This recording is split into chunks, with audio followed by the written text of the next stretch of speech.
namba 7 yupo, kwenye namba 1 yupo, ni modo fulani, yani hata ukimuona hivi mzee lazima ugeuze shingo. Sawa.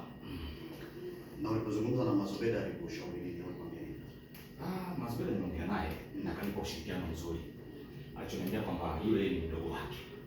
Hamna tatizo lolote. Yaani kinachotakiwa ni kumpiga tu sasa. Atoke kwenye ule uzamani ingie kwenye usasa. Awe binti fulani. Mimi natamani nijidhihirishie hizo sifa ambazo unazungumza. Natamani siku moja nije nimuone mke wetu, na mimi niamini kile ambacho unachokizungumza. Nisikilize mzee. Na imani utakushaje kumuona. Sema tusije kutambulisha bado. Kama ni mtaalamu kwenda kwenye ofisi ya Mazubeda, lazima umuone. Lengo langu ni muoe.